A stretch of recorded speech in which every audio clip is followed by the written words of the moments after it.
Welcome everybody to day 2 for Reclassification for All, supporting English learners with extensive support needs.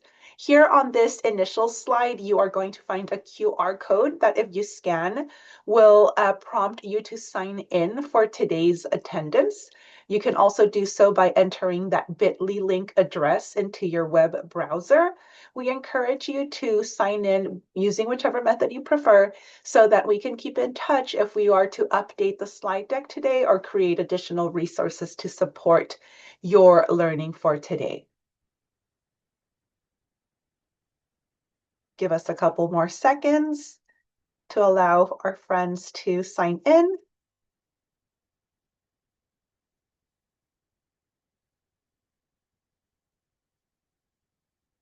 And let's move on. So again, as I mentioned, welcome back to Project Muse's Day 2 Reclassification. We are Project Muse, improving outcomes for multilingual students with exceptional needs. You can access today's resources by either scanning the QR code on the slide or by entering the bit.ly address into your browser. As I mentioned before, all resources referenced today are linked in the slide deck and available for unlimited access. So when you click on that link, you are going to be prompted to make a copy, and we do this intentionally so that that copy of the slide deck can live in your Google Drive forever and ever in perpetuity, and so that you can adjust and make your own. All of our resources that we share belong to you. Once you leave our session, you can adapt them and make them your own. We only ask that if you make them better, share them back with us, because we would love to benefit from the new and improved versions you all come up with. Next slide. So day 2 session outcomes. Today we're going to be focused on utilizing the alternate LPAC task types as entry points to English language development for students with extensive support needs. As a reminder, for day 1, we covered all things reclass for students with extensive support needs. And day 2 is going to be all about how it is that we ensure that our students are able to meet that criteria 1, that ELP assessment proficiency, which is criteria 1 for our reclassification processes and procedures. So looking forward to sharing that learning with you today. We value your participation and we mean it. We want to engage with you throughout our time today, and we do so using 2 communication options. Number 1 is the chat feature. By using the chat feature, we are going to encourage you to communicate your insights, share information, activities, reflections, and these are going to be related to some of the questions that we pose throughout our time together to keep us engaged. The additional feature that we use to engage with you is the Q&A feature. We want you to use the Q&A feature to submit your questions for presenters. So if you have a question, use the Q&A feature. Don't post your question in the chat unless you forget and you do it. But it really helps us ensure that we are answering every single one of your questions and they don't get lost in the chat as we're eliciting responses and engagement from you. So Q&A feature is the place to ask your questions. Chat is where we engage and respond to some of the prompts that we pose to you today. Next slide. So this is the Project Muse team. Today you get 3 of us.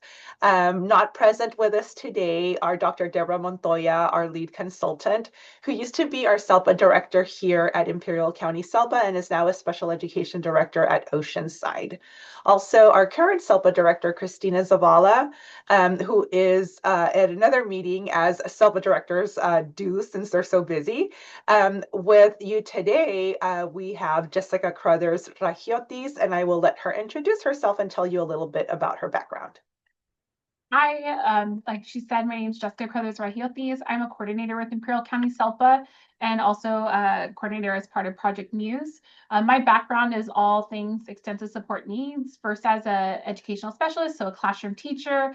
I primarily did elementary age students, worked with elementary age students, and then also was a coordinator within the county ran special education program that served students with extensive support needs. So I focused a lot on the curriculum, which, you know, at the time we were using a unique learning system. So just really became familiar with the curriculum for students with extensive support needs. And then also the assessments, LPAC, the alternate LPAC, the California alternate assessments, and all those good things. The backside of the assessment, as well as helping with assisting with assessing the students. So that's just a little bit about myself, and I'll pass it on to Susanna.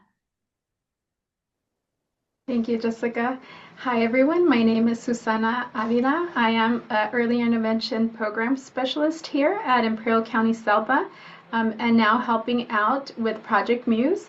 I am an early childhood credentialed teacher and did that for about 15 years before coming over to SELPA. And I am also the Region 9 CalXC TA facilitator. So welcome. Hope you enjoy. And both Jessica and Susanna are completely modest and didn't share all of their extensive expertise and understanding, but learning for another day. My name again, Vanessa Lopez, coordinator here at the SELPA. Prior to coming to the SELPA 8 years ago, I taught in a K-6 setting for 18 years, primarily as an RSP teacher and as an SDC teacher. And here at the SELPA, I'm a coordinator. I also work, I'm an adapted physical education specialist, as well as an AT assessor, and also a coordinator here for Project Muse. So thank you for joining us today.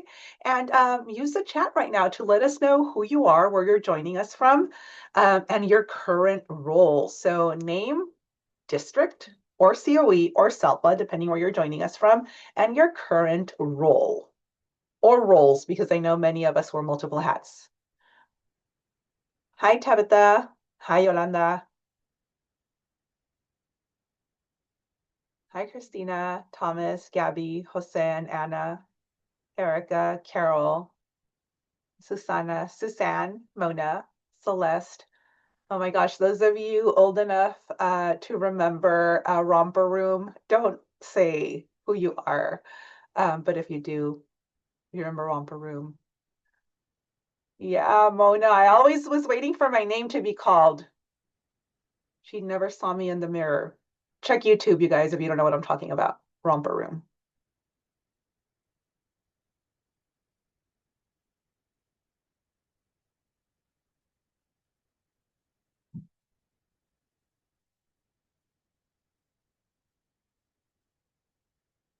My goodness. Thank you, friends, for joining us from so many places.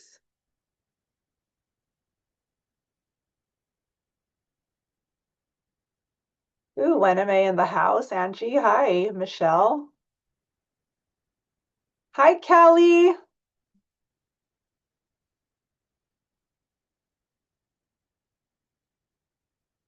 All right, next slide. So in case you are inclined to do so and you want to learn more about our project, we've attached a one-pager here that tells you a little bit about our project. And you can do this at leisure. We're not going to spend any more time on that because we really want to dive into the content as soon as possible. So if you're interested, there it is. We're also part of the California statewide system of support, which means that we're linked with various California statewide educational agencies like county superintendents of schools, geographic lead agencies. Yet our project is aligned to the resource leads and initiatives, specifically the special education resource leads, where our charge is improving outcomes for multilingual students with exceptional needs, hence Project Muse. And we are out of Imperial County SELPA. So let me get you geographically oriented, right where California, Arizona, and Mexico meet. That's us. Our summers are terrible. 100% do not recommend to come here in July, August. But other than that, we'd love to have you join us to any of our in-person trainings. Next slide. And again, as evidenced in the chat, we are all engaged in this collective commitment. We recognize that this is a shared responsibility where we aim to work together with parents, families, schools, and district professionals to advance educational equity, all while ensuring that our English learner students, including our English learner students with extensive support needs, are participating in the highest quality teaching and learning experiences. To do so, however, we recognize that a team lift is necessary. This isn't work that can be done by one side of the house. It really does call for all hands on deck. Every single side of our educational system needs to come in together so that we can truly improve outcomes for our multilingual students with exceptional needs. Next slide. And just really quickly, we're going to do a recap and then hand it over to Jessica so she can walk us through some of the content that we have planned for you today. And just as a review, day one was all about reclassification and what reclassification truly means. When multilingual students demonstrate that they have, in fact, acquired the necessary English skills to be academically successful without specialized support, in this case, comprehensive ELD, then they are reclassified as fluent English proficient. Next slide. We also know that and reviewed the fact that we received guidance on February of 2025 on reclassification of dually identified students where the 4 criteria are clearly laid out. Next slide. And these are ELP assessment, teacher evaluation, parent involvement, and student performance. And so we covered those on day one. Today, however, we are going to be looking at some specific elements, but just as a reminder of the 4 criteria that have been laid out, 2, 3, and 4, teacher evaluation, parent involvement, and student performance continue to be locally determined. You want to refer to your EL master plan and district procedures to be clear on what those are. Next slide. And to kick it off, we're going to start with a chat activity. Question: do all of the reclassification criteria, 1, 2, 3, and 4, apply to all grades? So first part of the question, yes or no, Y for yes, N for no. Do all of the reclass criteria apply to students, grades K through 12? Yes, gold stars, gold stars, gold stars. Look at you. Now, follow-up question. Do they apply to students with exceptional needs, meaning students with disabilities?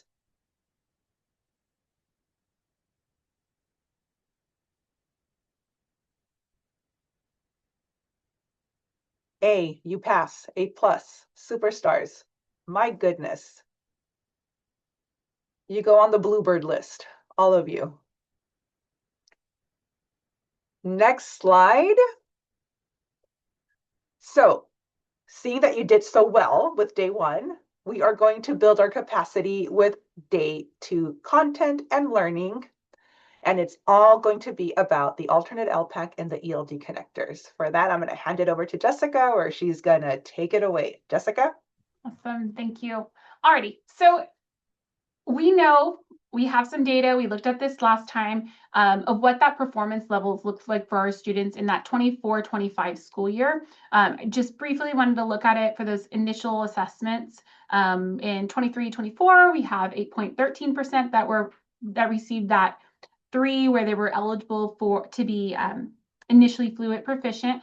And then this past year, 24-25, 8.36. So we're seeing that some students are able to get that 3 on that initial assessment. And then for the summative alternate LPAC in 23-24, we see that level 3 at 22.84%, meaning that 22.84% of our students that are taking the alternate LPAC across the state were eligible for reclassification. So meeting that criteria 1. And then this past year, 24-25, level 3, we're seeing 19.34. So there is a little bit of a drop, but we're still seeing that students are able to get that level 3 and show that their English language proficiency is fluent. So this is what we definitely want to talk about today, and how we can get our students to receive that level 3 or to improve their English proficiency in order to be reclassified or be eligible for reclassification. So, and the way that we're going to do that, the way that we see it show up within the reclassification criteria is, as we said, criteria 1, right? English language proficiency assessment. We have to receive that level 3 on the alternate LPAC. Some of the general LPAC is at 4, but for the alternate LPAC 3, because that's the highest score. And then we also see that in the students' performance when we're looking at their basic performance within the classroom and looking at that English language proficiency. So that's kind of where it's going to show up within the criteria. for reclassification. One of the resources that we have, we won't be going into it too much today, but something that we developed this past year is looking at the key considerations when we're looking at supporting English language proficiency for dually identified students. And this isn't just for students with extensive support needs. This is really across the board. If the student has an IEP and is also designated as an English learner, this applies to them. So really it looks at what are those things that we can focus on as educators and ways that we can support our students to improve their English language proficiency. And one of the things is looking at the LPAC, the alternate LPAC, looking at the ELP and seeing how are we supporting our students with accessing the assessment. And that's what we covered on day one. So if you didn't get to attend day one, or you want to go back and get a little bit of refresh, we do have it available, the recording available on our site, right, Vanessa? It's there, perfect. And we covered all things accessibility resources and what you can do to support our students with accessing that alternate LPAC. The other is taking a look at the eligibility report. So our students, how are they eligible for special education? What is their primary disability? How does it manifest? And what are some of those supports that they required to address the needs related to their disability? Next is looking at their LPAC scores. How are they done historically? With the alternate LPAC, we know we only receive one score, right? We get an overall score because of the way that the assessment is assessed. They don't have the individual reading, individual listening, speaking, and writing. It's all developed into one. So that is one thing to note is we're going to see one score. And we're going to see maybe some years it's only small increments that it's increased. But we do want to make sure that we're seeing a trend that is going upwards. So going through that and looking at the historical LPAC scores. We also can look at our ELD instruction, which is what we're going to be focusing on today. What does ELD look like for the students? What do the standards look like? What does designated ELD look like? What is integrated, and so on and so forth. So that's where we're going to be spending the majority of our time today. And then also looking at those linguistically appropriate goals and objectives. Does the student does the student have a linguistically appropriate goal and objective, or linguistically appropriate goals in their IEP? Are they aligned to the standards? Are we considering the student's English language proficiency when we're looking at the linguistic supports that we're providing? And a lot of those things that I'm talking about or mentioning are within this document, and it should be linked within the slide deck. If not, we'll make sure to drop it in the chat. But there's some guiding questions of what you can look into when we're looking at each of these considerations. So one of the things that we said that we're going to be focusing on is that ELD, so the comprehensive ELD. And we have a question for the chat. You can drop your answer in the chat. Do all English learners, including students with extensive support needs, receive comprehensive ELD? Should they receive comprehensive ELD? Go ahead and drop it in the chat.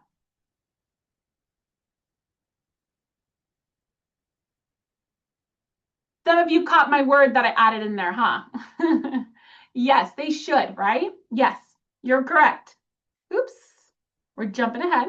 So yes, in California, comprehensive ELD is a legal requirement for all students. Just like with reclassification, the criteria is for all students. Comprehensive ELD is also for all students, including those with significant cognitive disabilities, as well as students with extensive support needs. The getting there might look a little bit different, but we still have to make sure, or the instruction might look a little bit different, but we still have to make sure that it's happening. So what is comprehensive ELD? Most of us might know, but some of us might need a refresher. So really quick, comprehensive ELD is Tier 1 core instruction. So all students should be receiving that if they are designated as English learners. All English learners, including English learners with disabilities, receive comprehensive ELD, which is inclusive of both integrated and designated ELD. This is part of their core instruction. Comprehensive ELD, like we mentioned, is integrated and designated. Integrated being that regular class time where teachers with English learners in their classroom are going to use those ELD standards in tandem with the focal standards. So our focal standards being those Common Core State Standards, whether they're ELA, mathematics, science, and then we're going to support with those ELD standards, okay? Designated ELD is swapped, right? Our focus is those ELD standards. Our focal standards are those ELD standards, and it's a protected time during the regular school day. So integrated, happening all day. Designated is a specific time. this allows the students to develop critical English language skills, knowledge, and abilities needed for content learning in English. So it's very specific time that is set for learning. So another question for the chat. Do you, your district, your county program, wherever you might be working, do you have an identified ELD curriculum that is aligned to the ELD connectors? Yes, no, not sure. What are ELD connectors? Any of those?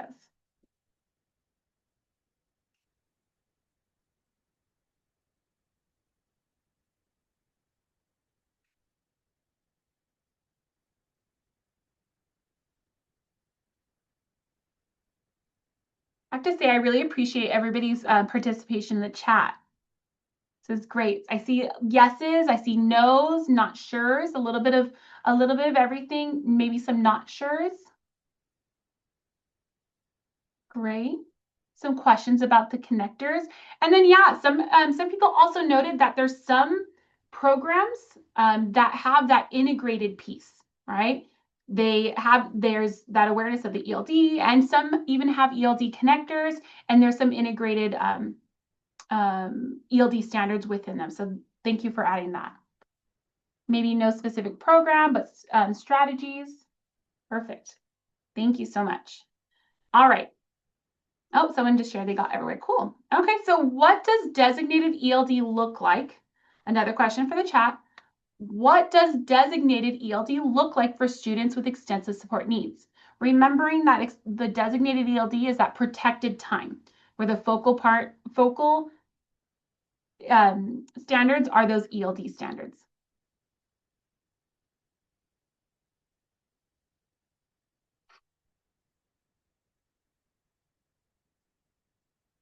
So thinking if we went into a setting that is serving students with extensive support needs, and we go to observe designated ELD, what does it look like?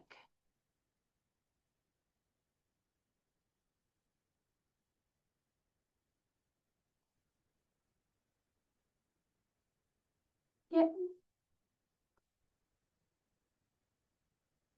Not sure. That's okay. Perfect.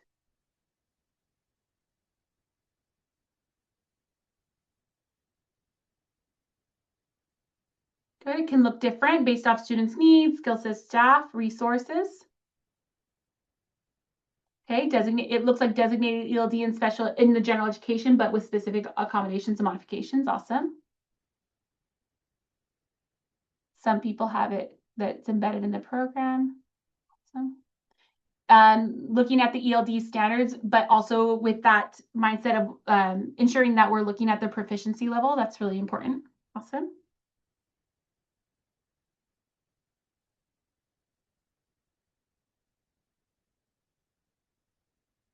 Perfect.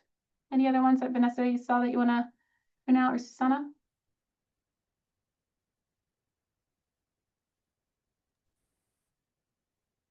All right.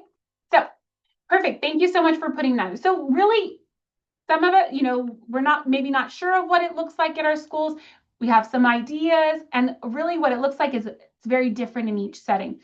I do want to add this one. It looks like some picture cards usage, vocab, drawing, labels. Nice. Perfect. So some accommodations there.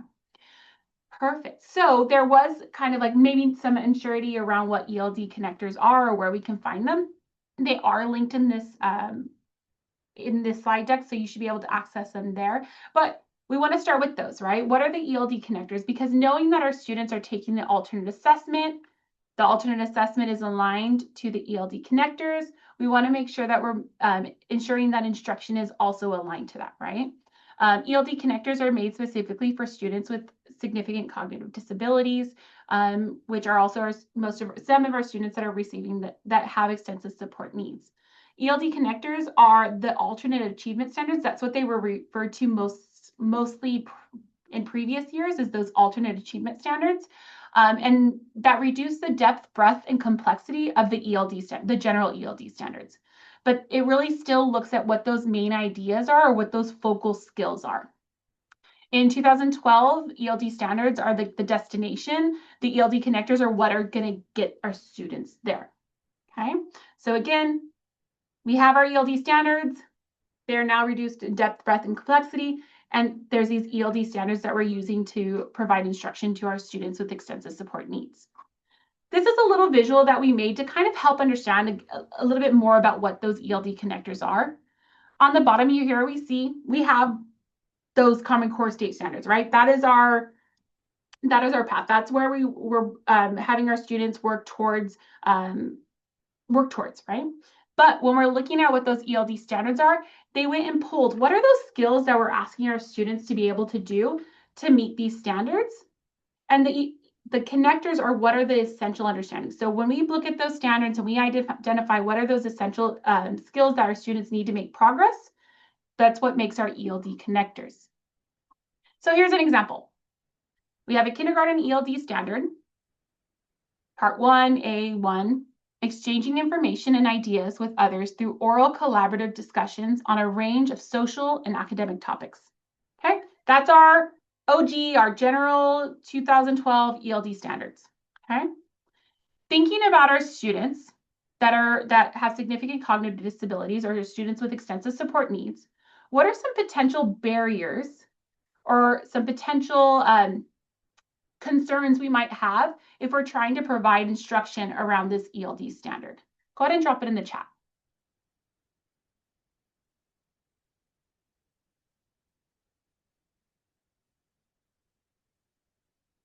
What are some potential barriers or some potential areas of concern when we're looking at this ELD standard?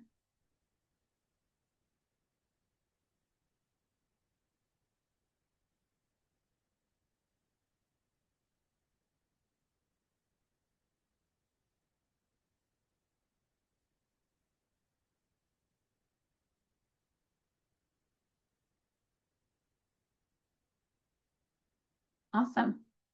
All right.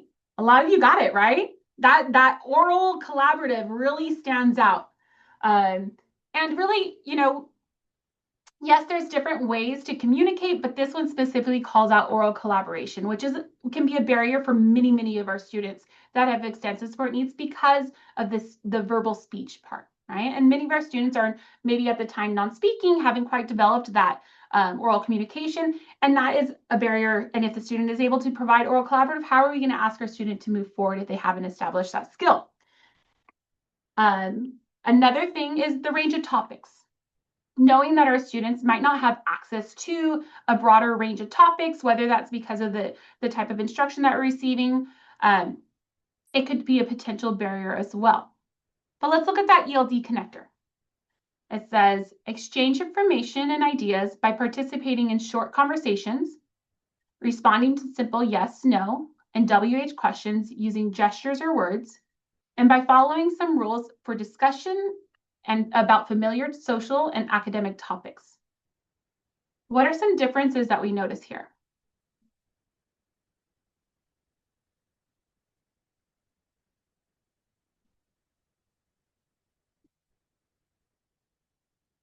Knowing the needs of our students with extensive support needs, what are some things that will help give our students access to this connector?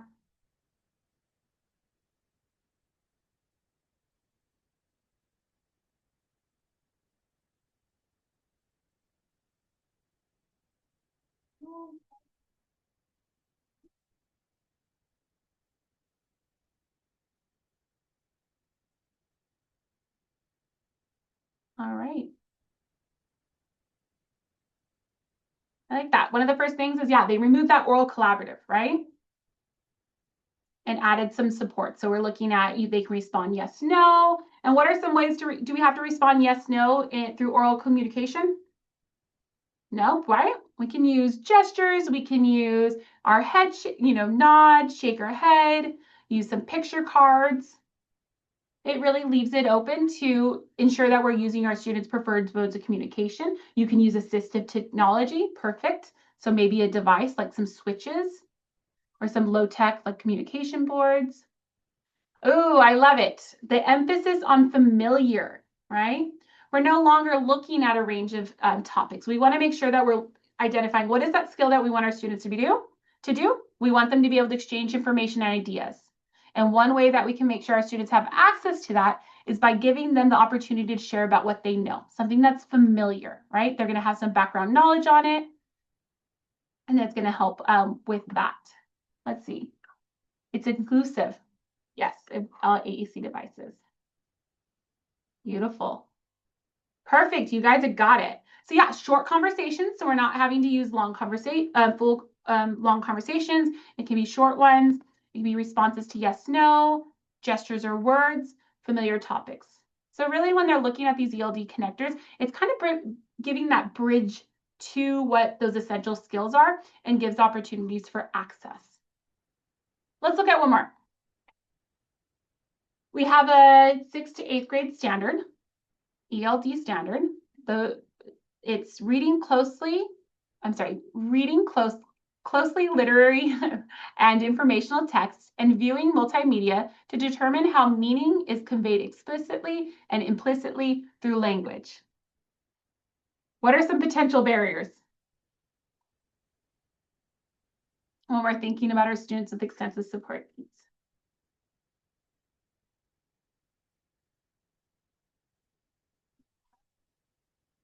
Reading, non-readers.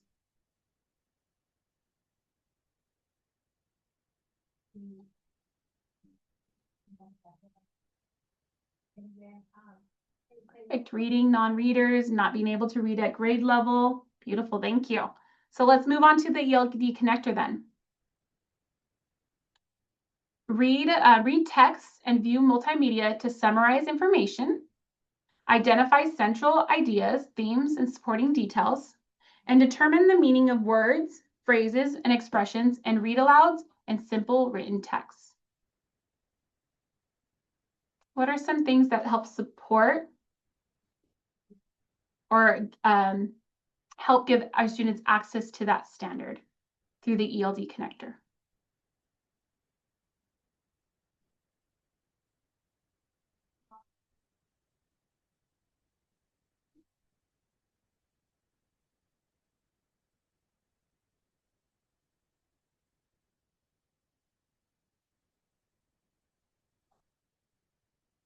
Perfect. You guys are on it in the chat. Look at that. Read alouds, give more access. Yep. So if we have students that might not have are not quite reading on their own yet, but we can provide read alouds, potentially using text to speech, simple written text. So the simplifying the text. Beautiful. Someone wrote in there, it breaks it down into follow steps so it can be chunked.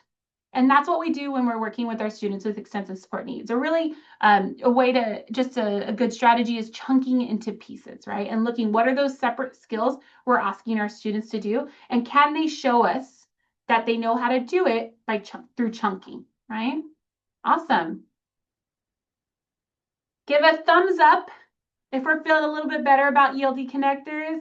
Thumb to the side where maybe we're going to have to continue our learning, not at this time, but maybe in the future.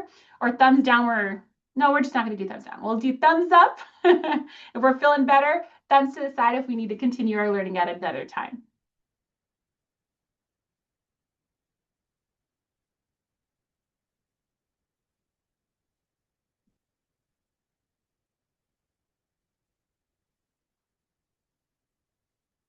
Thumbs up if we're feeling a little bit better about those ELD connectors. Thumbs, oh, I guess there's no thumbs to the side, huh? Awesome, so we get thumbs up. Perfect. Just a little quick crash course on it, all right? So with that being said, we have a question. How often is staff and your LEA who are supporting students with extensive support needs trained on ELD or the ELD connectors? How often?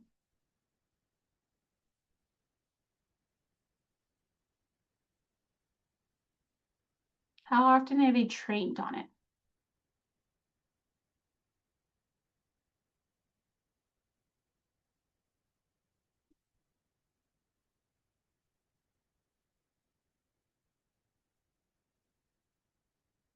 All right.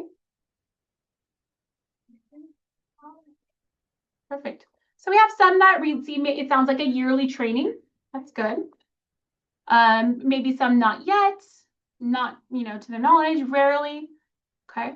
And I'll say that's similar to my experience when I was in the classroom. I was telling Vanessa, earlier, and I'm going to be very open about it with you guys. We're going to say we're all friends here. When I first started teaching, I was a teacher for extensive support needs, and I was told that designated ELD was circle time.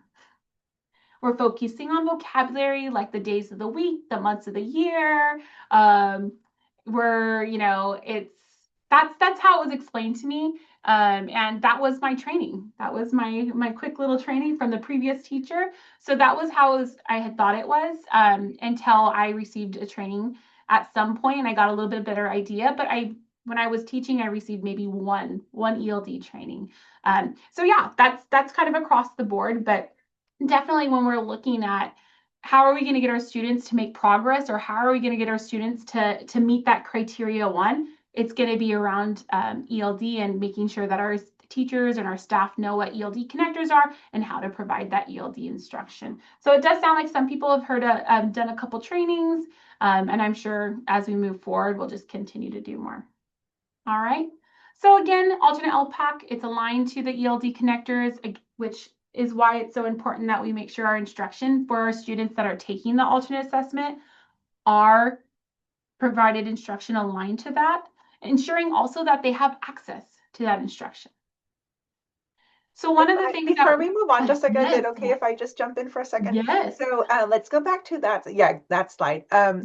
So something that I want to point out is that the ELD connectors are definitely not information that is commonly disseminated, like throughout, right? So you either have to be a teacher of students with extensive support needs who have a significant cognitive disability, and then the connectors are trained on. But even then, as Jessica shared, we were having a first year teachers confessionals earlier today, and just being aware, acutely aware of the lack of specific training, right? So being trained to deliver the alternate LPAC, which is again a new assessment as well, because prior to that we were using the Sandy, the VCALPs, and all these other assessments. So being trained on how to administer the alternate LPAC is very different from having an in-depth training on the ELD connectors, because I think with just those two slides that Jessica went over on seeing the connectedness, yet the difference between the ELD standards, the OG standards versus the ELD connectors, we began to be a little bit more clear on how it is that the alternate LPAC is assessed. And I think it's important for us to engage in this like group learning and myth busting, where we are aware now that when students are taking the alternate LPAC, it's not at the same level of the ELD standards. So just how the standards call out access to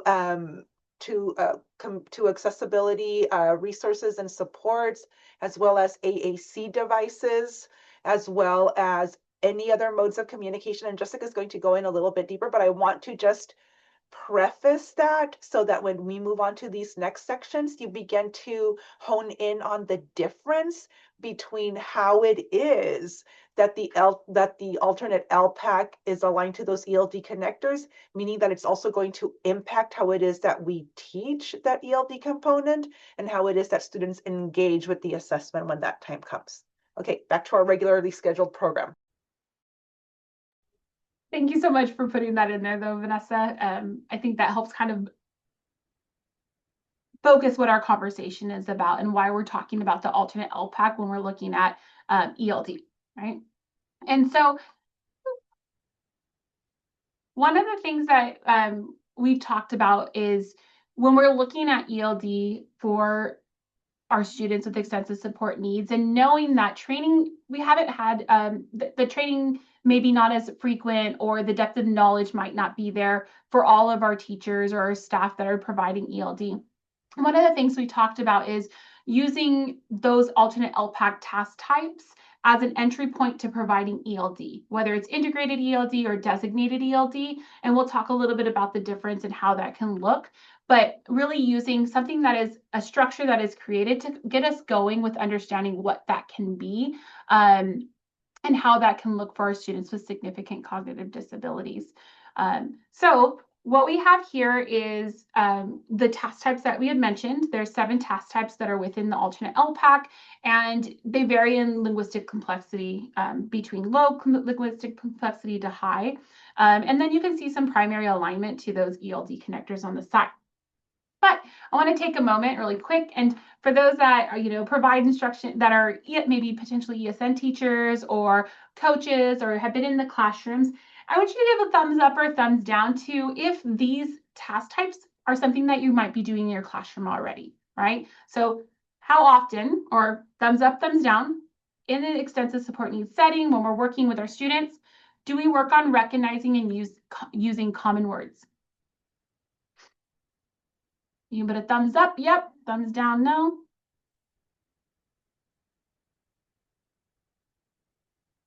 And we'll go through this relatively quick. Yes, right? Perfect. How about communicate about familiar topics?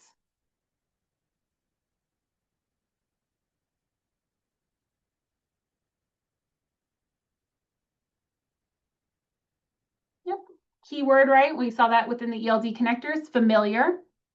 What about understand a school exchange? On that one, I'm gonna put like 10 thumbs up.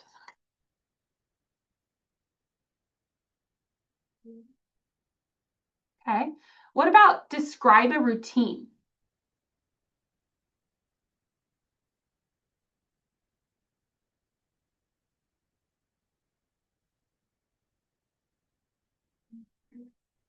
All right. What about understand and express an opinion?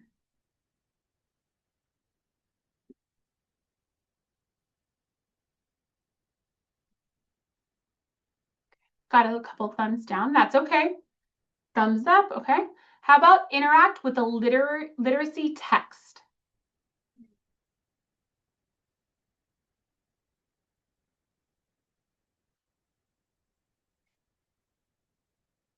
Okay. And how about interact with an informational text?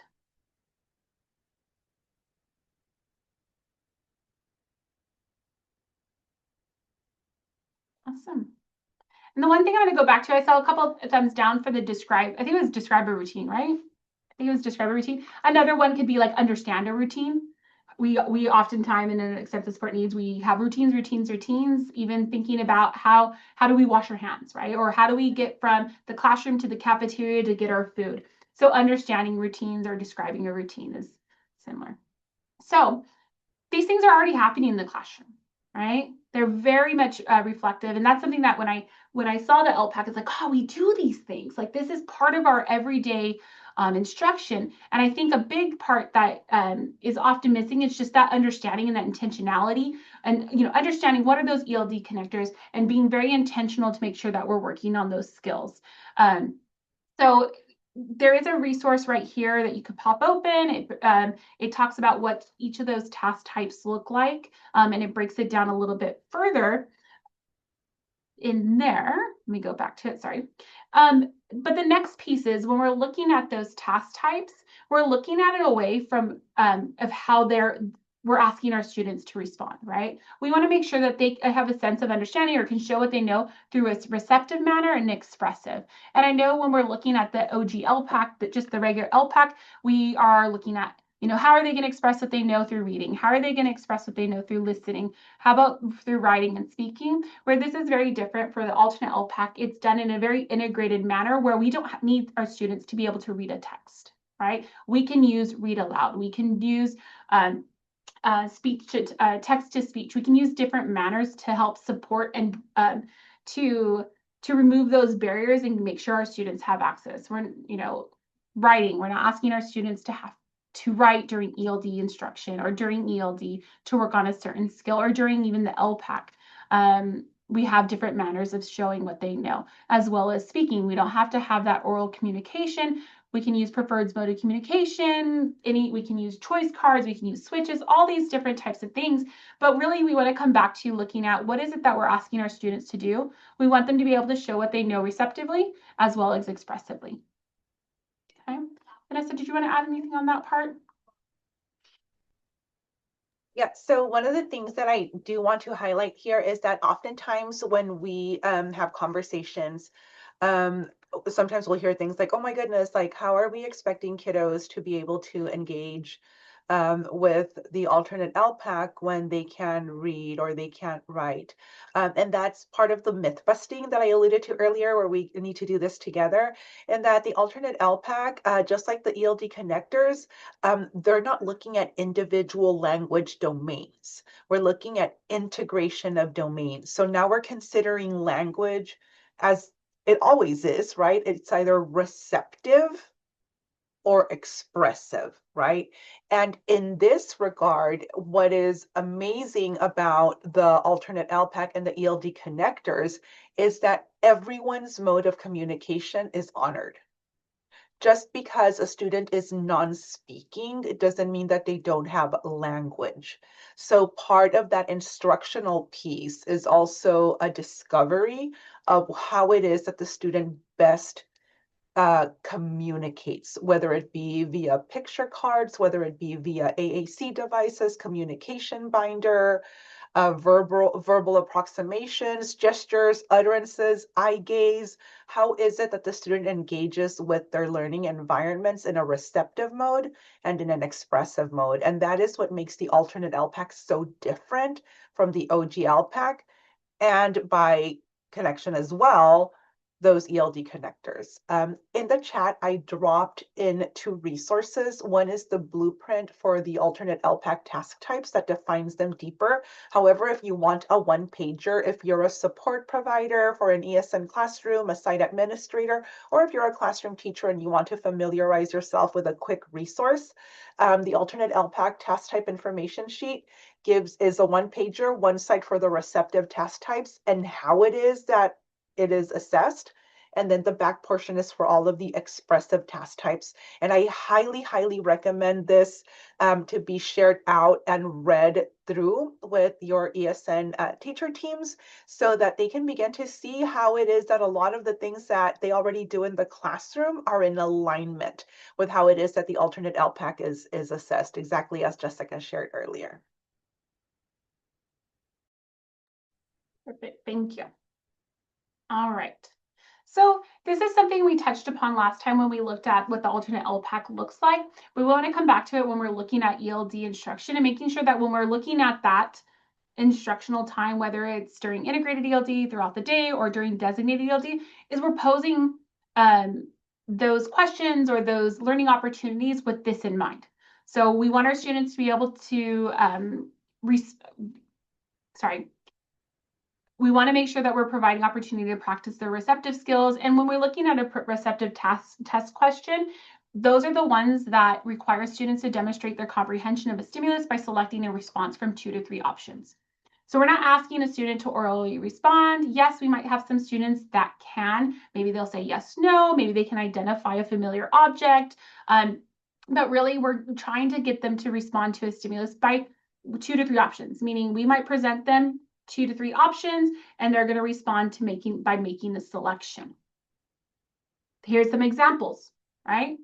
We might say, okay, here are 2 images. We have a foot and a head. Well, we wouldn't say that in the test, but if we're in instructional time, we might say we have a foot and a head. Show me the head. And by responding, they can respond by touching the appropriate picture, right? There's another example. We have a sentence, and we're going to give them a question and have them respond by making a selection. This is very much what, it should reflect what's already happening in the classroom, but how do we make sure that it's intentional and we're providing it through focusing on those ELD standards? But this is just some examples from the alternate LPAC test, practice test. Then we have our expressive question types. And again, this is focusing on those writing and speaking skills, but through an expressive format. So we're focusing on how are they expressively communicating what they know. Expressive test items are those that require students to communicate to others their understandings and ideas, but They can use their individually preferred expressive mode of communication. So like Vanessa said earlier, well, sometimes we'll hear, well, they're not, they don't have oral language, so they can't respond.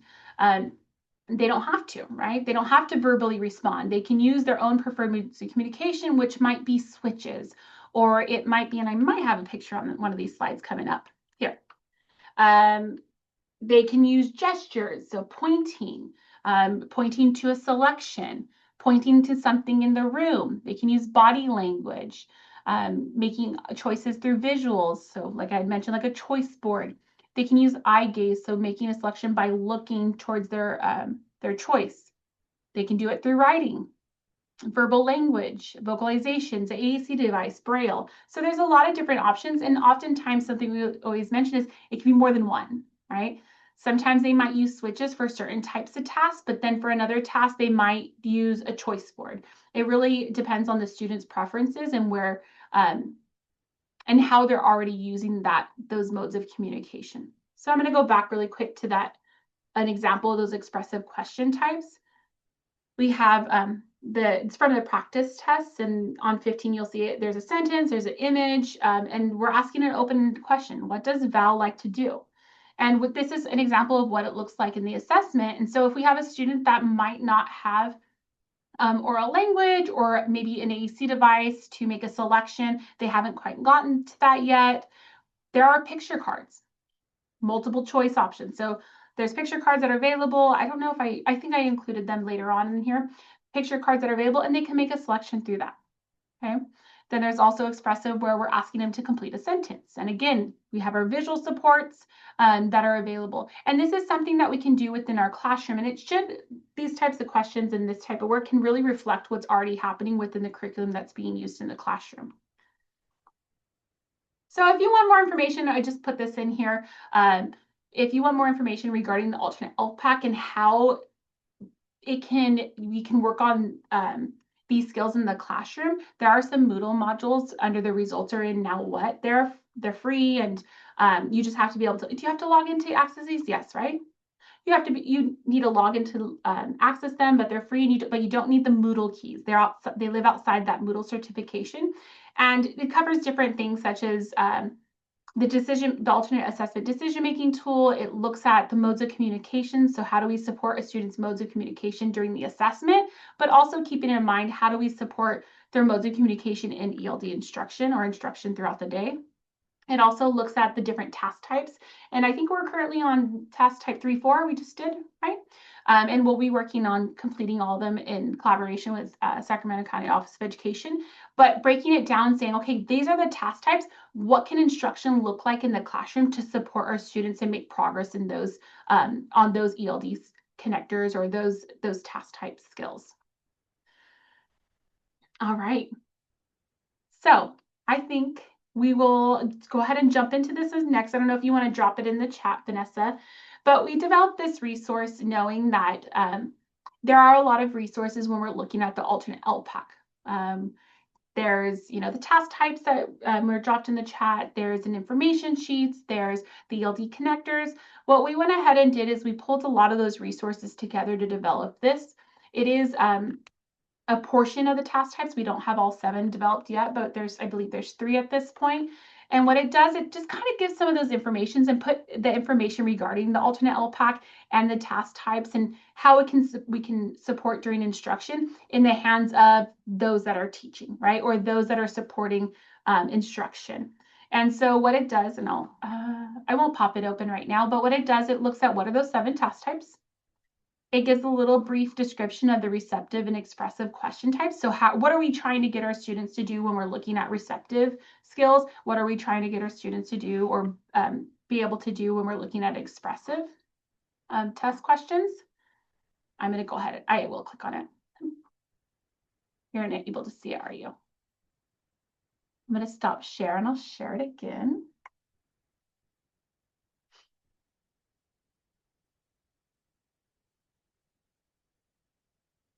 All right. Good. Got it? Okay. So that's that first page. It's stuff that we've already kind of talked about. It also has links to those resources that are tied to it. And the next one is looking at some of those supports. So preferred modes of communication. Whether it's we're looking at specifically ELD instruction or we're looking at instruction and all, we want to make sure that we're considering those preferred modes of communication, which can vary greatly amongst our students. We also want to look at visual supports. So providing instruction, we can also look at it when we're looking at the alternate LPAC, which we discussed last time. What are visual supports? What level of visual supports are needed per student? So if we have a student who, actually we'll go into that in a minute, but if we have a student that is at the object-based level of learning, we pull in those objects when we're doing instruction, right? If we have a student that can utilize real pictures or have the understanding of icons or drawings, then we can use those, but making sure that when we're providing that instruction, we're using it at the level of the students. And then also utilizing those multiple choice and field of choice options. On the alternate LPAC, it is set, right? It's usually 2 to 3 options. You can't remove an option to support our students.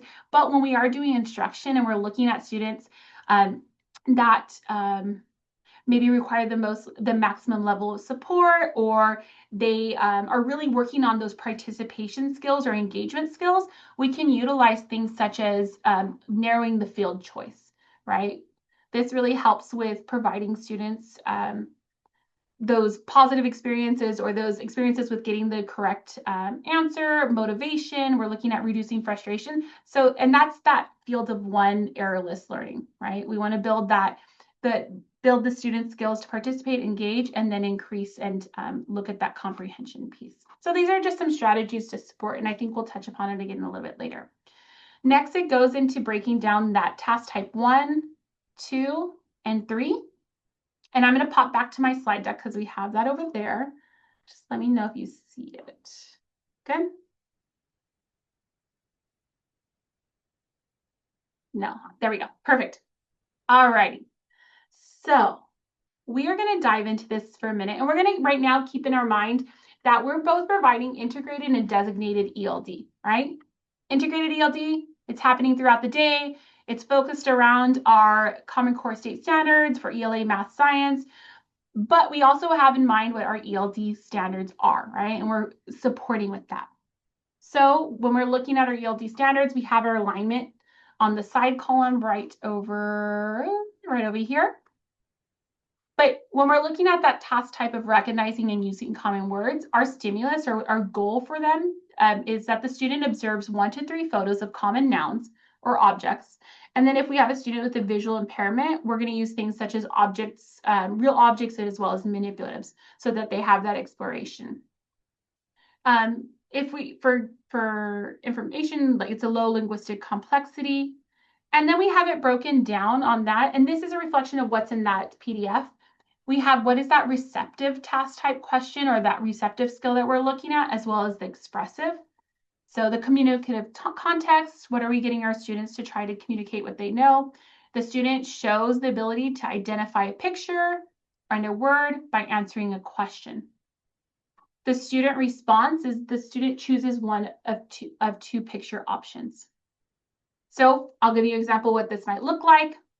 We might be doing breakfast time. No, we might be sitting down for a small group and we're working on our students. We're giving them the materials to complete a task. We might focus on what are those common materials that we're using.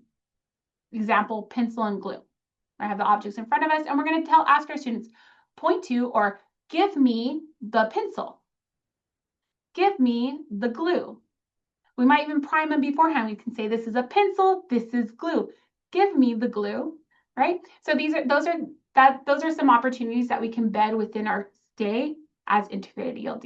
Vanessa, do you want to add anything on that one? Yeah, so I really appreciate Jessica calling out like the difference between the two, because I think oftentimes, again, going back to that myth busting piece, is that we forget that comprehensive ELD is inclusive of the two, right? That integrated piece and that designated piece.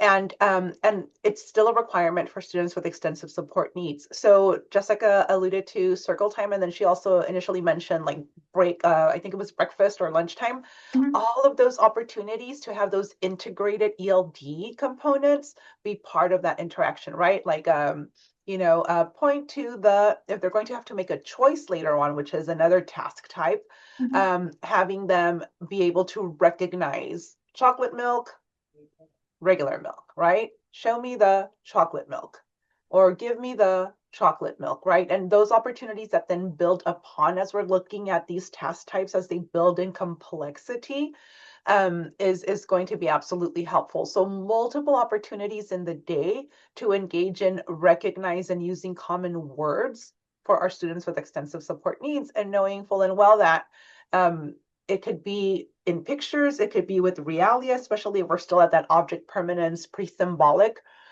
learning stage, being able to have those different opportunities to demonstrate that they understand that receptive piece is going to be important. So definitely important to call out.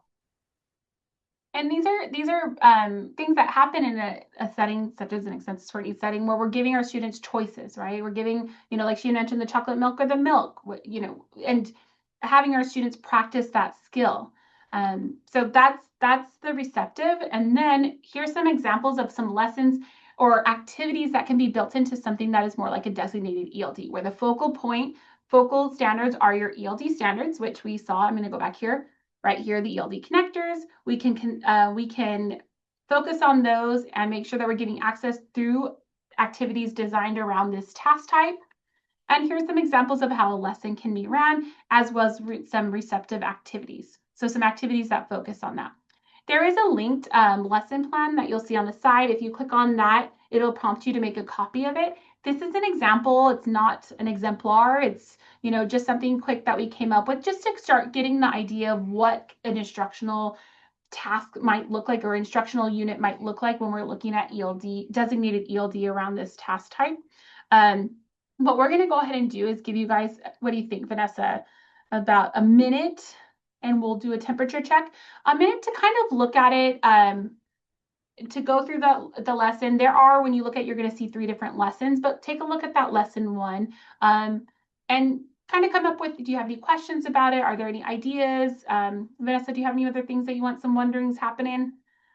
Yeah, no, so I'm going to drop the prompt in the chat. Perfect, thank Basically, you. want you to take 2 minutes to take some time, consider what Jessica shared about task type 1, pop open that lesson plan, now using that designated ELD context where the ELD standards are the focal standards, and share either an aha, a wondering, or if this is not your area, who is somebody you might share this resource with? So those are the 3 prompts, and I'm going to go ahead and drop that in the chat so that you don't have to remember all of it. And I'll put a timer on for 2 minutes. Thank you. All right, start dropping in the chat. What is something you learned? So we're looking at that lesson plan, or we're looking at that task type 1. What is something you might have learned in regarding to the ELD task type lesson plan? Who is something you might want to, who is someone you might share this with? Or how can you adapt it to make it your own?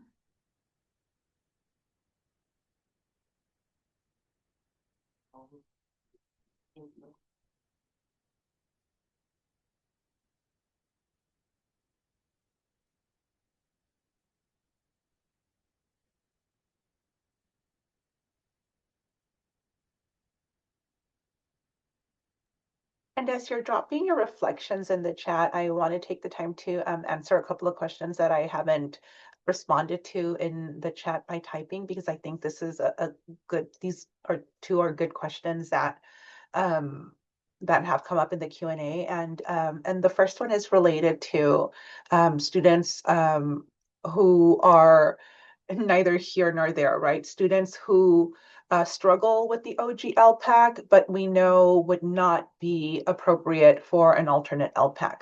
Think of those kiddos in that moderate, thinking about the mild, moderate support needs and the extensive support needs range, those kiddos like in the middle or more of that moderate support need to extensive support need piece. Like what about them in meeting that criteria 1 for the ELP assessment?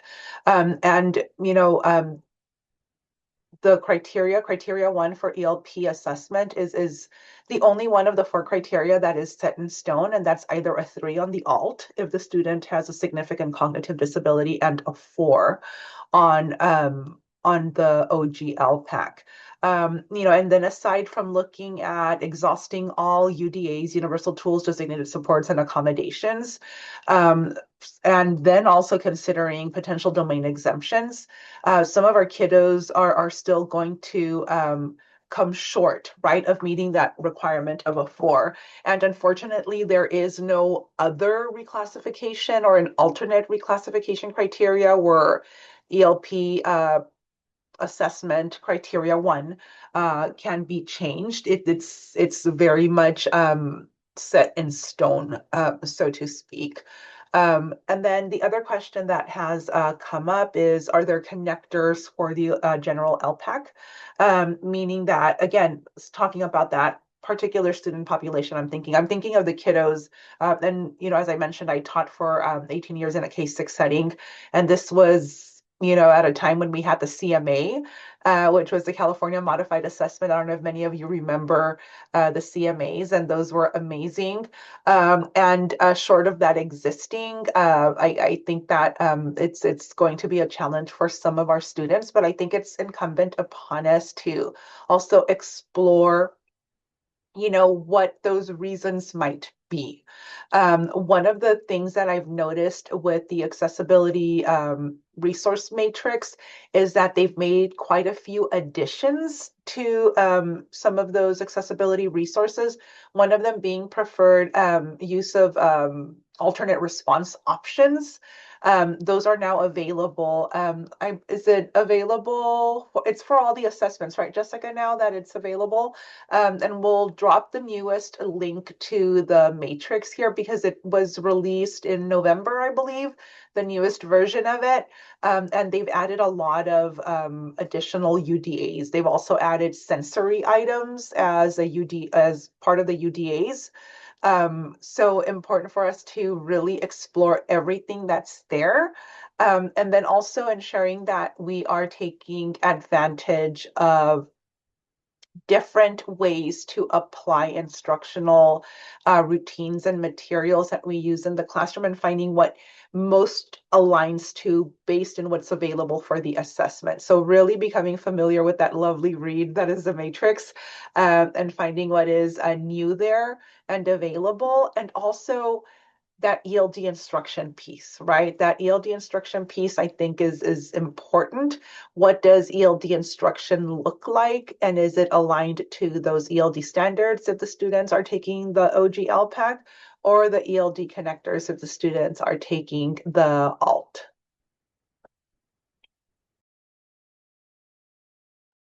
Awesome, thank you.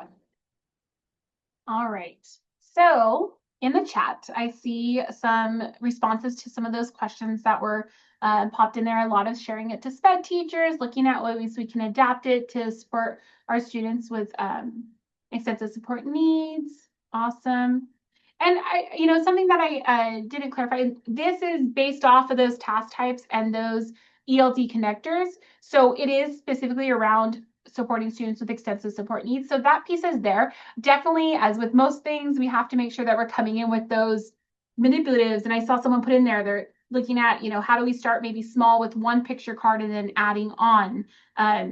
So we still continue to have to tailor to support our individual students' needs, and perfecting it, right, to what fits in our classroom setting. So thank you so much for sharing that in there, and adding that. So we will keep going. We have this set up for the receptive and the expressive. Really quickly, we're looking at that expressive, the recognize and use common words. It is still the same stimulus. We're still looking at a student looking at 1 to 3 photos or common nouns or objects. So we're thinking integrated. We're still presenting them with the 1 to 3 options. If we're thinking of designated, we're doing that in a setting where we're sitting down and doing instructional tasks. And what we're getting our students, the community context that we're looking at is the student shows the ability to recognize and use a common noun. Okay. The student's response is going to be the student expresses a response by naming an object using the student's individually preferred expressive mode of communication. So we show them something. What is this? And we're asking for a response. So for example, we have our scissors. What is this?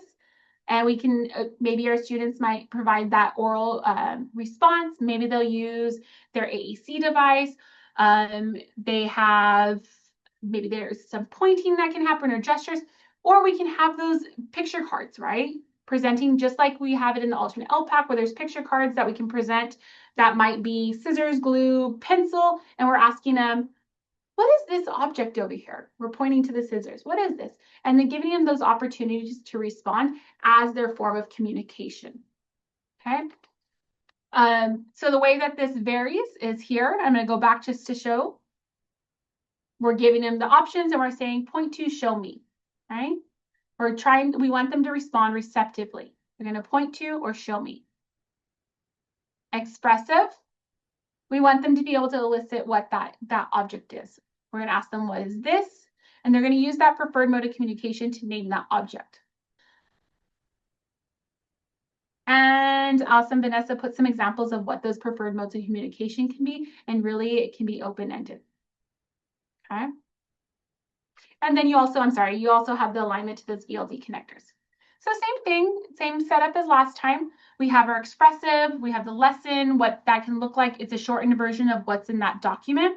And then also some activities. We're going to do some object naming. We might use some communication boards. We might do some turn-taking games with those objects. But again, this would be that designated ELD portion where we're sitting down and having a lesson around these ELD connectors, as well as this through this task type. So we won't do as long as last time, I'm thinking about a minute, or we'll do 30 seconds to peruse this, this lesson plan that's on there, and then we'll go ahead and jump on to the next task type, all right? You guys, about 30 seconds.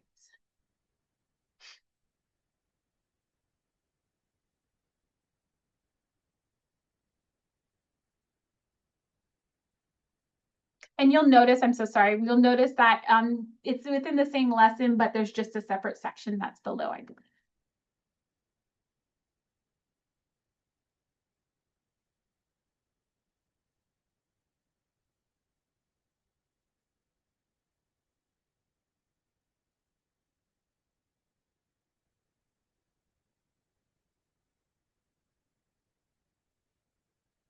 All right, so as we said that this is just an example of a lesson plan that's linked in here. You'll notice that we're working on receptive and expressive at the same time within this lesson plan or this instructional plan.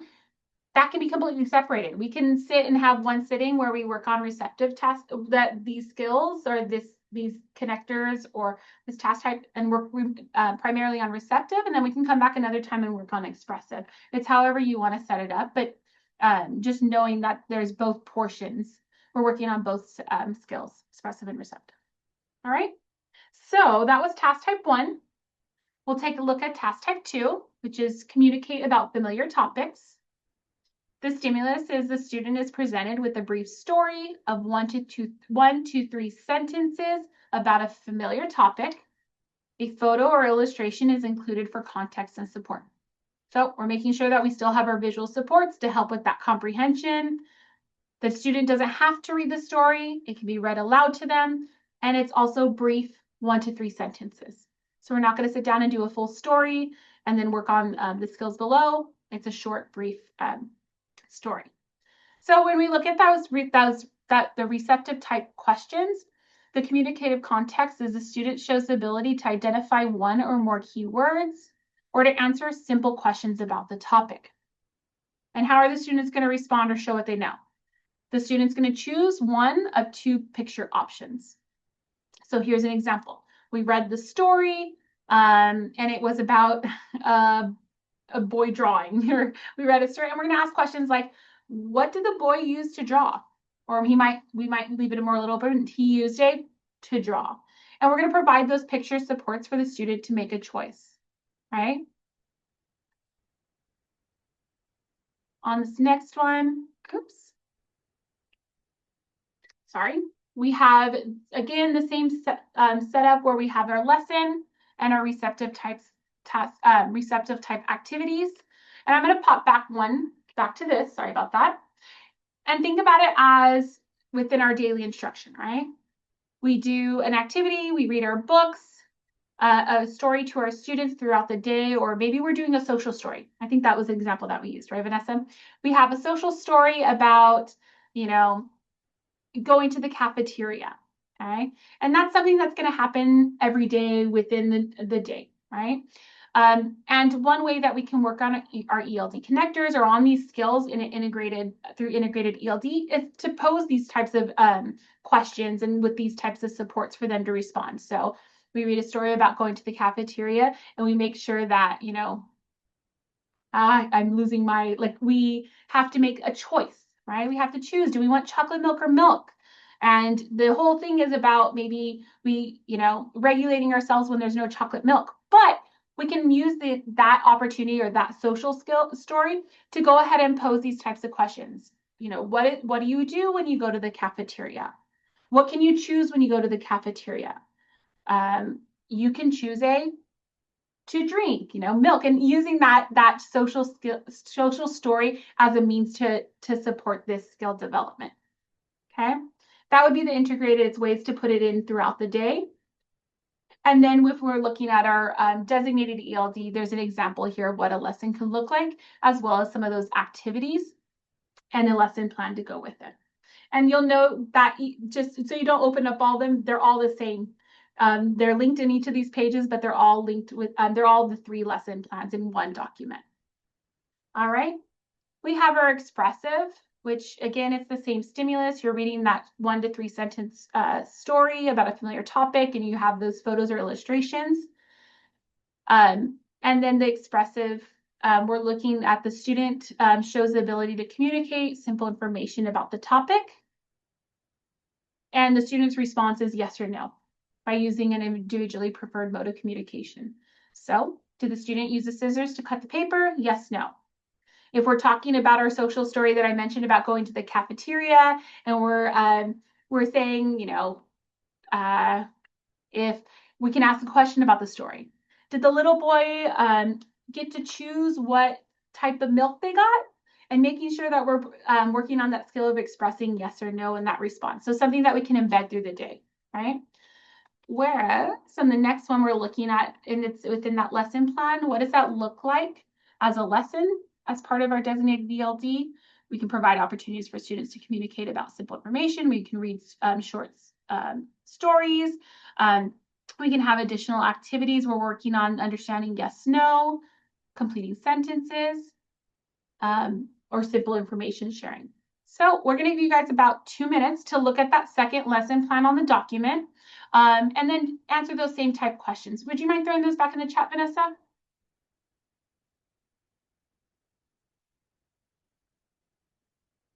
What is something that you might have learned when we're looking at that second task type, whether it's the task type itself or the lesson plan that's in that document? Again, who is someone you might share with, and how would you adapt it to make it your own? What are some changes that you might recommend to it?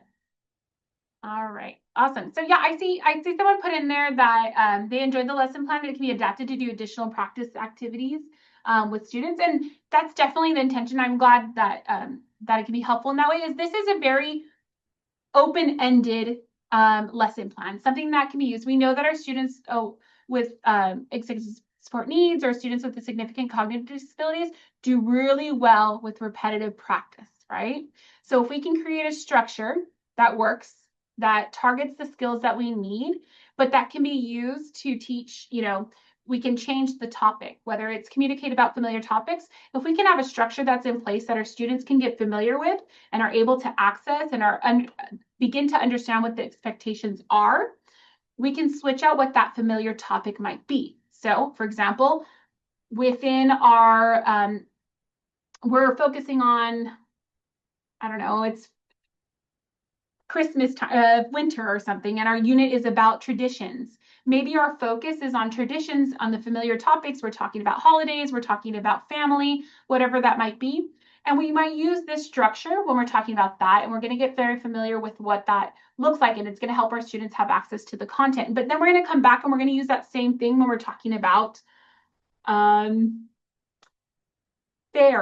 animals. I'm thinking of the spring, right? And using those familiar things that our students are learning in the classroom and bringing those topics or those familiar items into this lesson when we're looking at designated ELD. So the goal is that it was open-ended, so that way we can adapt it and fit it into our daily schedule or whatever our topics might be. So awesome. All right, I will pop back over to our lesson plan, back over here into our presentation. And we're going to look at the next one, okay? So the next one is the task type 3. It's understanding school exchange. And in this, we're looking at a stimulus is where the student is presented with a story related to a school or classroom activity with at least 2 characters, okay? That is what is missing. I'm so sorry, guys. Give me a quick second. I'm going to go back. There was an extra little slide in here somewhere and I couldn't find it, and it's here. So just know that it is out of order, so apologize for that. But in that task type 3, we're looking at that receptive skill where we're asking the student, the communicative context is that the student shows the ability to identify keywords and phrases and identify the main topic or characters and sequence information. Again, we're not asking the student to read a story, right? We're going to provide that read aloud, or maybe it's that text to speech, or however it is that it's presented. And it doesn't have to be read by the student. The student response is they're working on yes and no. The student chooses a yes or no option, or they choose one of 2 or 3 text options or text with picture options. Okay, very similar format in how we're going to elicit that receptive response. Right? We're giving them options, or in this one, we're also having that yes, no. I'm going to pop ahead to that task type 3. My apologies for having it out of order. And this is something that it might look like. We might present them a story, and then we're going to have a sentence, and sentence might be, Sam likes to go to school. And we're making sure that those visual supports are in place to help our students with comprehension and understanding. And our questions might be something like, does Sam go to school? We're going to give them those visual supports, yes, no. And we might ask questions like, well, where does Sam like to go? And again, giving those options for the student's response. School, park, store. Okay. That is our receptive. And this is something that, again, we can embed into our daily practices when we're looking at short stories or short events that are happening in the school and posing questions in this manner to work on those skills. For helping them with working on the skill of exchanging information. I'm looking at the ELD characters, exchanging information, participating in short conversations, listening actively. We can work on those skills or those standards through these types of activities. And then we're looking at the designated ELD. You can go back to that lesson plan that was previously linked in, and there's an example of what designated ELD can look like. Things that we might do is ask questions that require students to identify keywords, look at who the main character might be, sequencing information. And then there's some examples of activities, right? Character identification, where they're selecting main characters, doing comprehension checks, and then also sequencing. And again, that's that receptive task types. And then now we're looking more at the expressive. Again, the same stimulus. But in this one, the communicative context is a student shows the ability to communicate simple information and use learned words, sounds, and expressions and gestures appropriate for social and academic contexts. And then there's 3 responses for this one. This one's a little bit longer than the previous 2 task types, but there's 3 different response options. So we might prompt the student response might be the student finishes a sentence related to the story, selecting a response, given 2 to 3 text options, or text with picture options. So here's an example. Sam goes to the, and then we're going to provide some visual supports. You can provide visual supports, or actually in some task types that are on the assessment are just word level, but knowing our students' needs and we're providing instruction, we want to make sure that we're providing them visual supports during instruction if needed. The second one is the student chooses a word, phrase, or sentence response most appropriate for the student, for the character in the story. But again, you're giving them options for selection. So what does Sam do at school? And then these will be the potential responses. I will note, and I didn't say this before, is this is a medium linguistic complexity, where the other ones were low linguistic complexity. And I don't know if you can see it, there's a difference, right? Before, we're looking at single words, we're looking at single images and very concise information, whereas this is a little bit more complex. We have some sentences. There's a removal of some of those visual supports.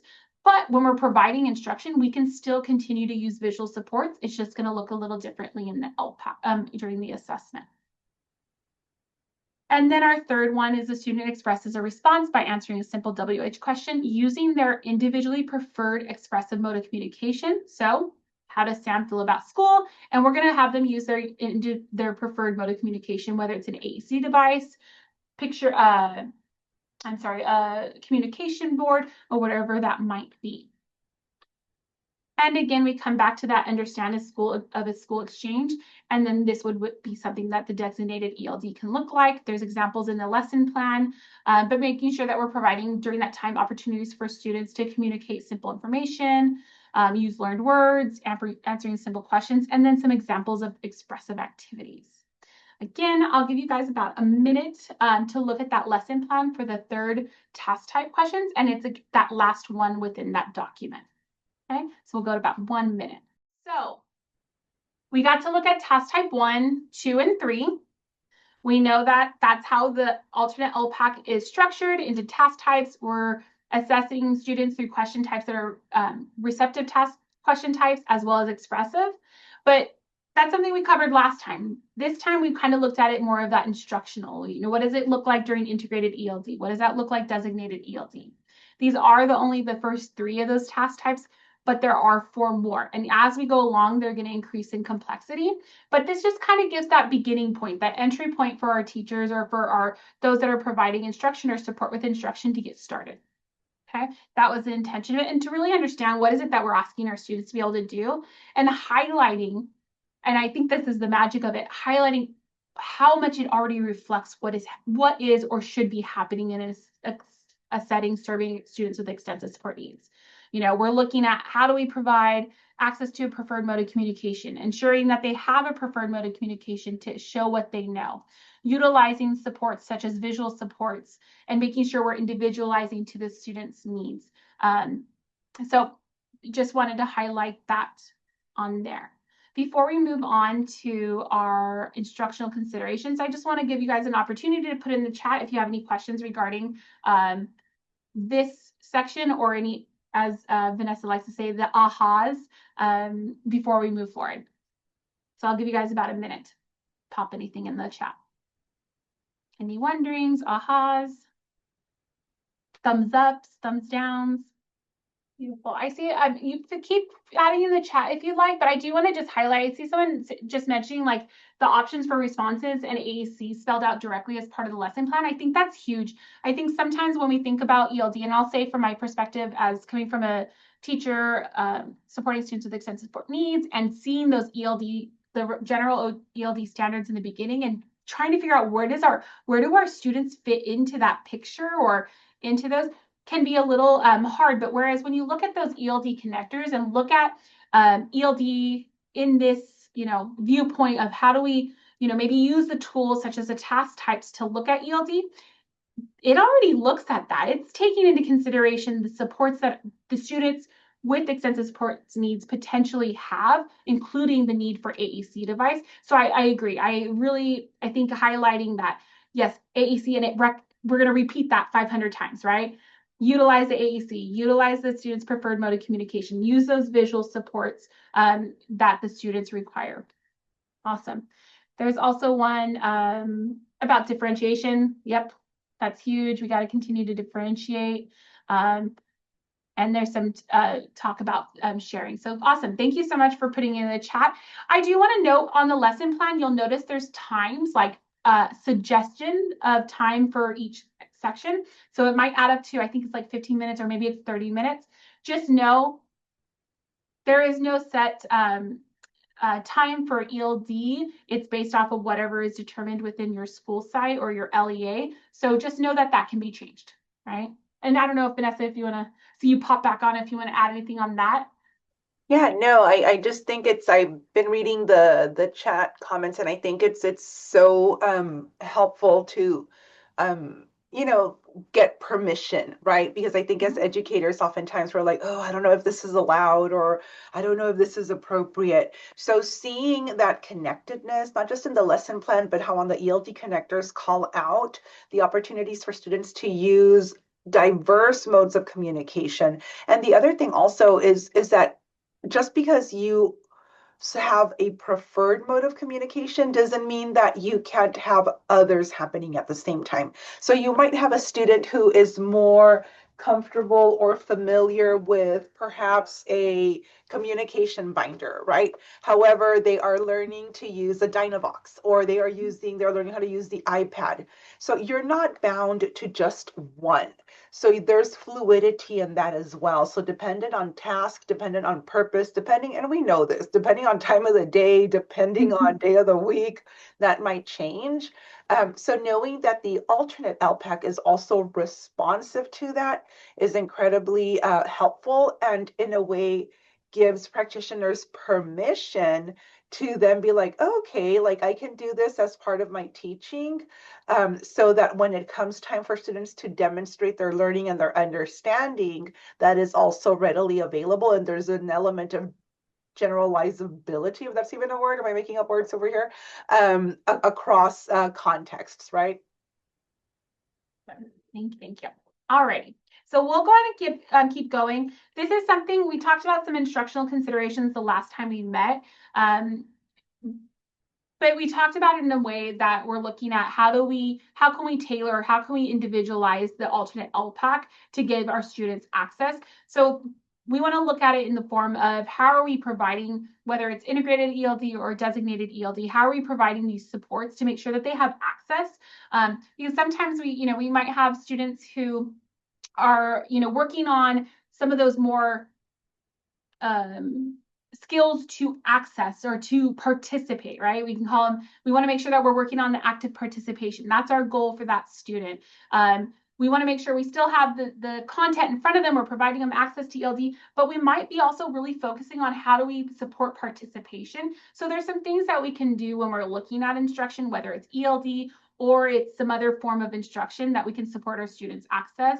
One we talked about earlier is the field choice. So we're not going to bombard our students with 20 different options and putting options in front of them. We might trickle it down to 2 to 3 options.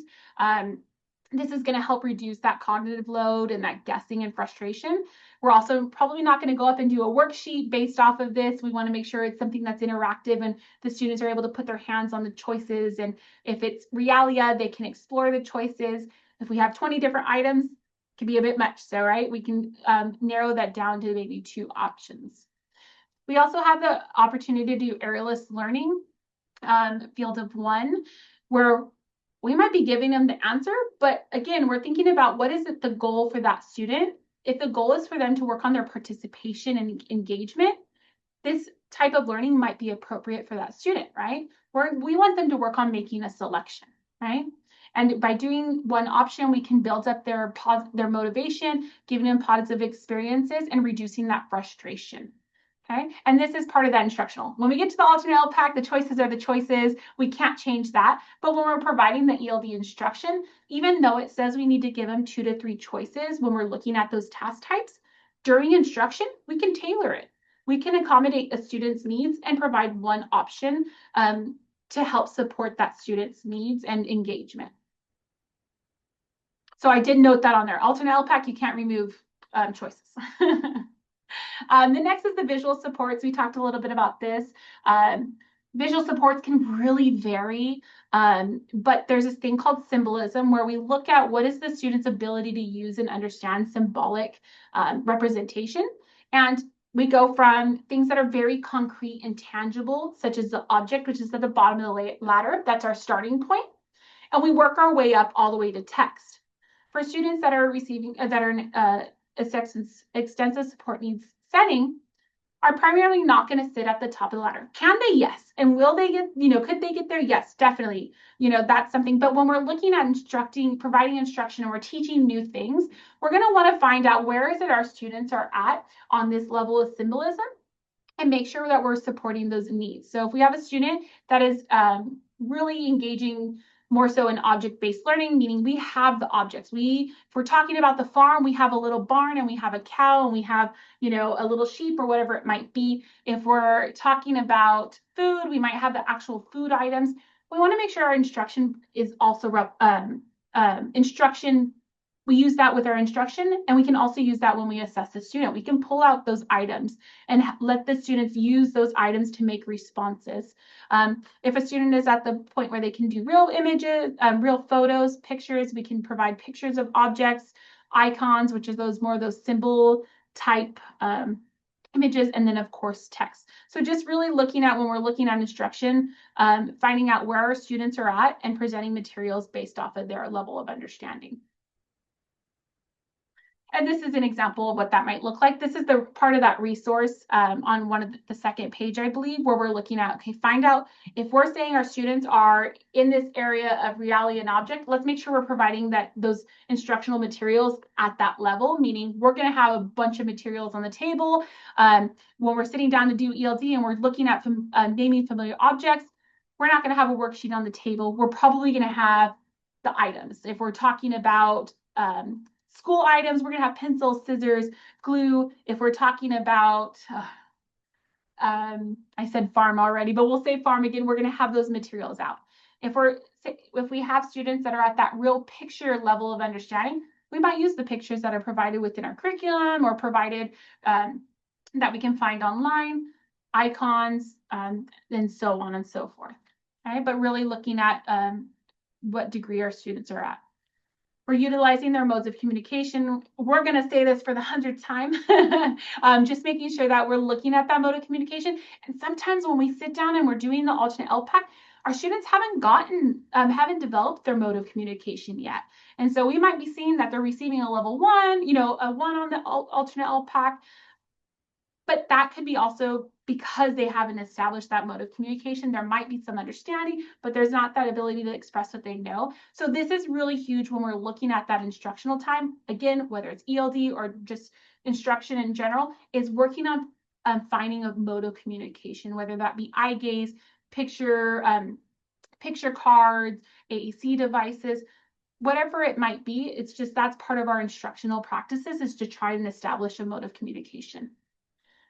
This is just a quick way that we can track our students' modes of communication, because we know they can have more than one.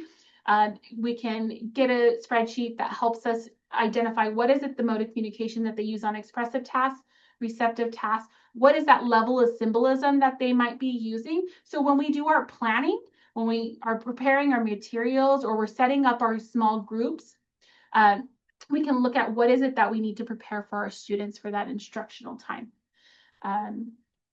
So putting it all together, we'll do just a couple of these really quickly. When we're doing an activity and we're looking at what could a prompt look like, or what can the response look like, it can look very different.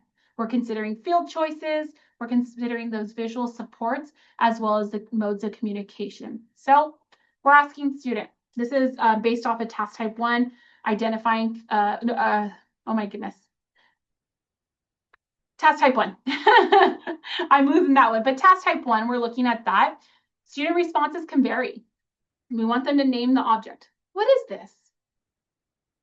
Student responses, we might have a student, say Sam, who I can present 3 images in front of him. And he has a level of symbolism where he understands real images, and he's going to respond through verbal or gestures. So he might point, or he might even just say it's a bus, right? That's one of our students. But another student might not have that maybe degree of communication and needs additional prompts. So we might add on an object. I might give them a toy car, and I might have a small group where I'm going to have the objects and I'm going to ask them to name the actual object versus a picture. And then the student's response is going to be based off of the objects. They're going to use these 2 objects because they only have, they need a field of choice of 2. 3 is too much. We're going to do a field of choice of 2. And they need object-based, so I'm going to give them the objects to respond. And they might need gestures, or even sometimes we might need, if it's a new learning, we're going to have to use an adult to guide. right? And remembering this is the opportunity we're practicing right now. So if we need adult guidance, that's okay. Because guess what? Maybe he's working on that participation or making choices, but we're still giving them access to that ELD instruction, okay? Even if they might be dependent on some adult support. And another option is maybe we need switches, right? Student still needs the object base. They can actually respond with some real images, but they do well with that mode of communication being switches or that form of AEC device. Okay, so that kind of wraps up what that ELD instruction might look like. It's very, very much varied and based off individual student needs. But just that intentionality, I think a lot of these practices might be already present in an extensive support needs setting, but being very intentional on the way that we address, the standards and support the students' needs can make the difference. So yeah, Vanessa, I don't know if you want to add anything before we start wrapping it up. Yeah, so just very quickly, one last gift before we leave. I'm going to share with you a resource that we shared today with our morning network, Jessica, the Principal's Alternate Assessment Roadmap. Oh, yes.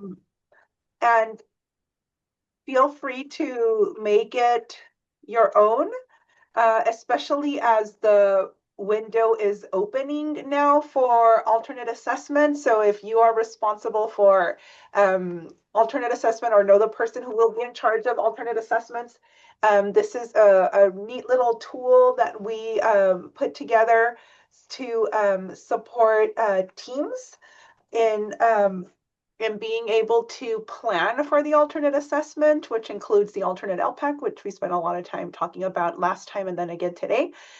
Feel free to modify it, make it your own. This is the one that we shared out today in our notebook, and it really just walks you through the process of before assessment, during assessment, and after assessment, as well as strategic staffing supports. And with all of that in mind, we want to say thank you so much. Thank you so much for joining us today and for being here supporting each other's collective expertise. We want to highlight with you a couple of our resources. Number one is our level 1 supports, level 2 supports, and level 3 supports, which are built around capacity building, connecting and facilitating multidisciplinary team decisions through a tiered approach for our students who are dually identified. And you can find all of those resources at our website. We invite you to visit our website, multilingual swd.org. Susanna and Jessica, if you'll drop the link to our website there, where you will be able to find multiple entry points. So whatever your role in your LEA, COE, or regional multidisciplinary team, you can expect to find something for you at your entry point, whether it be some frequently asked questions related to serving dually identified students, some student scenarios, which are exemplars of best practices in action, and infographics. So those are linked not just here on the slide, but also in our website. You can also explore additional appendices to support your work serving dually identified students. These are the appendices from the California Practitioner's Guide, which was released back in July of 2019. And what we've done is we've taken those appendices from the Practitioner's Guide and we've made them available to practitioners statewide as standalone documents that are downloadable, printable, fillable, savable, and we've had them translated to Spanish, Arabic, and Vietnamese.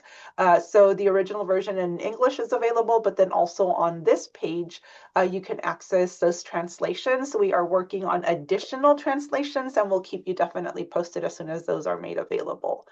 Next slide. Oops, sorry. We also have some archived modules, which is basically all of our learning opportunities that we have recorded. We've made those available on our website. We make those available along with their corresponding slide deck, so you can watch, pause and play at leisure, whether it be for individual learning, COPs, PLCs, any of the acronyms. You can use those for that. We do want to highlight two specifically, which is our Administrators Online Institute. And it says administrators, but it's really for any kind of educational leader. And these are 60-minute sessions with the must-knows around specific topics applicable to dually identified students. We also have our Toolkit Institute, which are 60-minute sessions where practitioners explore a to-go resource. So 60 minutes around one resource, and we walk you through it and guide you through some opportunities of usage. That way, when you're done with those 60 minutes, you have this toolkit as part of your toolkit, and you're ready to apply it immediately. And again, just to wrap it up, want to highlight what we started with, and that's our deep belief that it's only through a collective commitment that we can ensure the academic success and linguistic progress of our students, because it is in fact a shared responsibility. And I think it's evidenced by every single one of us being here today. And so many of us sticking here until the very, very end on a Friday. I'm so proud of you, coming together, working together with parents, families, school and district professionals, so that we can promote educational equity and ensure that all English learners participate in the highest quality teaching and learning experiences. With that, we have one more ask, and that is for your feedback. We 100% believe that feedback is a gift. It's what makes us better. It's what makes us responsive to your needs in the field. We've linked the survey here through this QR code or using that link. If you don't want to complete it right now, that's fine, but please pop it open, have it open on your browser, complete it later. But we really want to hear from you. We really do value your feedback. We read every single one of them, and we apply what we learned from you every single time. With that, thank you. Thank you so very much for being with us today. And I know better than to stand between you and your weekend. So unless you have any questions that you still would like to ask, go ahead and move those over to the Q&A or the chat. I'm going to pop open the Q&A right now to see if there's anything lingering there that we need to address. But if you are ready to head home and get that weekend started, that 3-day weekend started, we understand and we won't hold it against you. Thank you so much for joining us, everybody.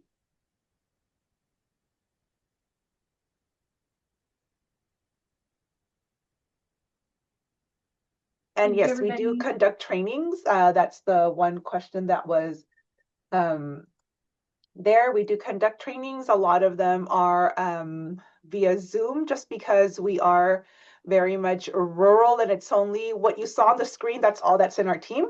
Those are all the only individuals in our team, but hit us up and we can talk about any opportunities happening in your region that you may be able to attend.